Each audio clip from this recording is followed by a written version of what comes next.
Glenn Dyer, and you are watching a Dyer-Situation. Today I am seeing the Hobbit Battle of the 5-Hour movie. So, this, how do I put this lightly? I am not looking forward to this. In fact, if I were not obligated to, by the very fact that I reviewed the first two movies, I wouldn't even really want to go see this. I'm in that, I feel that kind of way about it. Maybe it's, I guess I call this sort of thing, prequel syndrome, Star Wars prequel syndrome, where basically the first two movies are, well, in this case not awful, but kind of boring, but so, the only reason you're seeing the third one is, saw the other two, I may as well. And yeah, I don't know, a few of the people I've talked to seem to feel the same way. But I don't know. I don't know how many people are actually, like, excited for it. As I mentioned in the other one, I've never read the book. I've never read any other adaptation of it. And they've added stuff into this, like those, apparently that orc and stuff aren't even a part of it.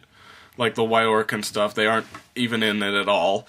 But I'm pretty sure I could guess that the entire plot pretty easily, and I think I did in the review of Desolation of Smaug. But really, I really don't care that much about it anymore.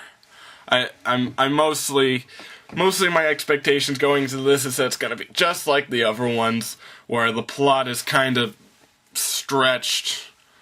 And yeah, I'm not expecting anything like that exciting or awesome or anything more.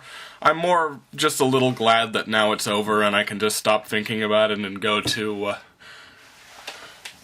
back to appreciating things like this, things like Lord of the Rings. I got the entire Lord of the Rings trilogy up here. No Hobbit movies, and I plan to keep it that way. Well, as I mentioned, these are not Star Wars prequels bad. No, they're not like that. This is still Tolkien. This is still, like, lore-friendly, I suppose you could call it. But it's just boring. I'm so bored of these movies. And I have heard, like, excuses for why it's split up into 3 movies, like, whole idea of they're traveling to a whole bunch of places and they're just briefly touched upon. But that's kind of in the favor of my theory too. They're briefly touched upon, there isn't much plot there. Like, for instance, that thing with the trolls, is the trolls argue with each other until they turn to stone. How can you make a 10-minute sequence out of that? They tried to, and it was, mixed success? That's the thing. Just because they're going to a whole bunch of places doesn't mean there's a whole bunch of plot to it. And that's just what I'm thinking. So, I really don't care. I'm just hoping that, I don't know, it's over with soon enough, and then the special extended editions, because that's so necessary, will come out. And then about 6 months after this movie's over, I can finally forget about it forever. Just go back to enjoying Lord of the Rings like I used to. And there you go. And The Hobbit might just be a tidbit in history. Who knows? Who knows? I mean, did you know that, actually that's not a very good, not a very good analogy, is it? I don't know, I was thinking of something, but that wouldn't work so well. People actually know the earlier movies, too. Anyway, I'm blathering on. I'm blathering! So I will see you after the several hour-long movie. Yeah, here we go. So, just to give the quickest of quick quips about this quickly click. So, basically, The Hobbit Battle of the Five Armies, suffers from the same problem as the last two. It is okay. Like, that's it. That is the sole downfall of these prequel movies. It is okay. The Lord of the Rings, I think that's really, really good. Most people would say it's great. And this is okay. I have not, maybe I'm missing out, but I have not seen anyone outside of TV reporters who I think it's their job to be excited for it, actually, like, pumped and like, oh yeah, this is best series ever. I mean, hell, even the Star Wars prequels have fans. I have fans that like it more than the original trilogy, which it baffles me, but, you know, they exist. But, I don't know. Just not that in for me. So, now to get down to nitty and gritty stuff. For those of you who are loyal fans of mine and saw the previous two Hobbit reviews that I did, first one with Alex, second one just me, like this, you will notice that in the end of my second one, I made a promise to you the audience. And you might be wondering, am I keeping this promise? Yes. Yes, I am. The promise was, I was pointing out 3 different, very, very specific things that would happen in this movie that were made so incredibly obvious by the horrible writing of the second one. By the fact that this plot was just stretched out so thin that they made everything that happened kind of predictable. So, they all happened. All 3 of the things, and that is why I am not wearing this. I do not have to. The vow was, if I had gotten even a single word of what I said wrong, I have to wear that. And there you go. All of them happened. 2 of them happened within about the first half hour. One of them kind of surprised me. Especially Smaug.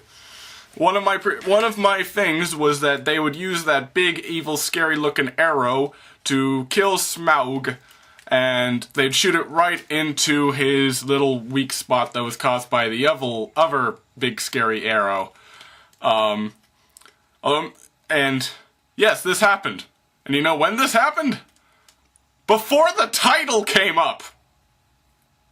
I'm not joking. The second movie ended on Smaug is going to destroy the village.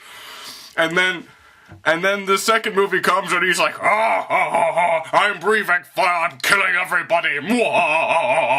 And the guy's like, oh my god, I need to kill him. Let me shoot these arrows that I know won't do shit. And then the son's like, I'll help you, Daddy. I'll go grab you the big scary arrow. Here you go. Place it on my back to aim it. Because it's like bow broker or something. And yeah, he's using his kid as like the aiming thing, which is kind of clever, but it still made me laugh. He's using the kid to steady the fucking arrow. And yeah, Smaug's like, oh, what makes you think you can kill me? I'm a British dragon. Nobody can kill Smaug. Nobody can even pronounce Smaug. But then the guy's just like, smile, you son of a bitch. And he's like, that doesn't even make sense. Oh, I am slaying. And that's it. I'm like, thanks. At least the movie was quick. Oh wait, my ticket says it's a 2.5 hour movie.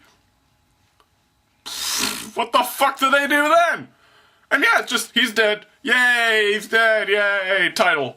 Like, thanks. What are you gonna do now? Sit around and twiddle your thumbs for 2 hours and 15 minutes? This is freaking ridiculous. But yeah, they do find some things to do, I guess. And the jewel thing, yeah, he had, Bilbo Baggins had that super duper important jewel in his pocket, just like I said, and both of the orcs died in rather extravagant manners towards the end. All 3, without fail, completely correct plot points that happened. There you go. That is me pointing out the bad writing here. And don't you say, oh, it's because Tolkien wrote it that way. I don't care what the hell he wrote, okay? They've taken tons of liberties with the story and different characters here. You could have changed some things. Like, if you're gonna change it down to the point of introducing characters not in those movies, not in the book at all, like frickin' Saruman, why not change these really cliched things if they are in the book at all? As I said, I don't know, and frankly, I don't care. It doesn't really matter. What matters is how the movie feels, and the movie feels stretched out, just like it usually does. And there was just weird choices all around. Towards the beginning, there was this, like, I think it was a little after the title sequence, like, they're having trouble with food, and the evil guy, the really slimy guy with the monobrow, he was just, like, hassling this lady, and he was like, oh, yes, he was like, you give me your food! I am the deputy guy, and I rule this town now! Now you work for me! And like, the lady was resisting, but it was done in such a way, like, with the music and, the background music and the way they were talking, to where I honestly thought they were gonna break out in a Les Miserables-style musical number. Like, no shit, it was honestly kind of building up to that kind of thing, and I was like, are they gonna do it? Are they gonna do it? Because, well, that might actually save the movie for me. That might just be such a weird, out-of-place moment that it would almost work. But of course not, they don't. But I just would have loved it if he was like, no, damn you, you are just a common peasant, and I don't, I would have loved it. No, we can't have that kind of thing in there. Because then everyone would rant about it. Everyone would talk about it, everyone wouldn't forget it so damn easily. But there you go.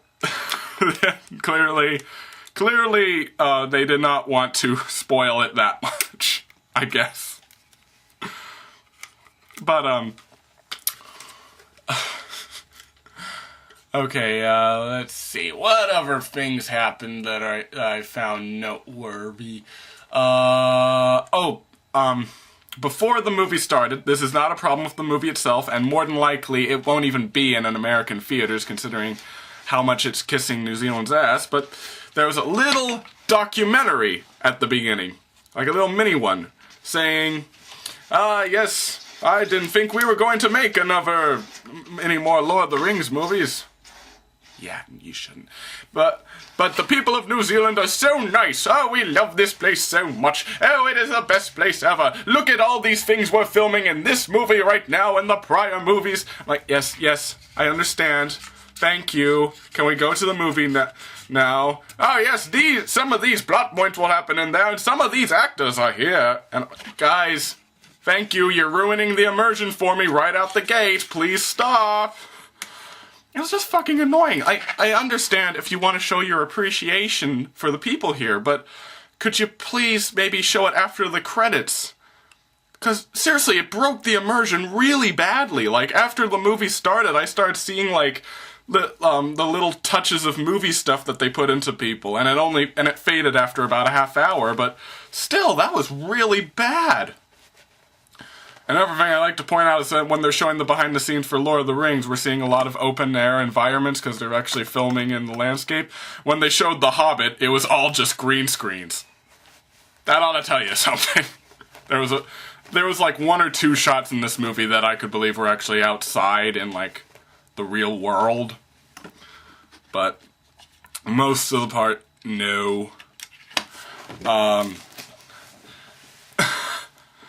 And yeah, so basically, the movie's okay. That's the main thing. It's just okay. A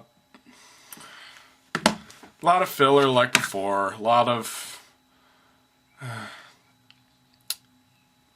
well, it says there isn't really a sense of danger most of the time, and a little in the other ones, but especially in this one.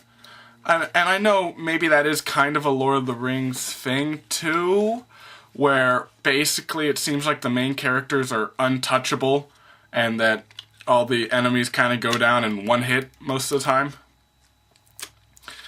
But in this one especially, especially there's this one scene towards the end where there's 4 dwarves by themselves, and they say, there was a bunch of goblin mercenaries, no more than 100, and then 2 of them say, okay, we'll get rid of them all. Like, no joke, that was a serious line. Like, they were each, 2 dwarves were planning on taking down all the goblins, and of course they do! Really easily! By themselves, hand-to-hand combat. I'm like, that's breaking the immersion a little. Same problem with the last movie, where Legolas was, I don't know, a fucking robot, I guess? Like a Terminator? Just, and everybody's dying? I'm like, Jesus Christ! But in this movie, of course, there's a fucking army of elves, all trained like that, and they're actually losing! Jesus, fuck! And that's really it. Like, I am glad that the movie is over. I really am. I do not want to hear about it much more. And as you saw, I didn't even have to wear the bonehead. And I'm sure some of you were looking forward to me wearing the bonehead, but nope, I didn't even have to.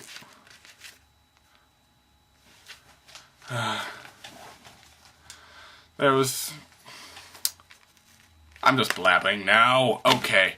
So, next movie might be Big Hero 6 or Penguins of Madagascar.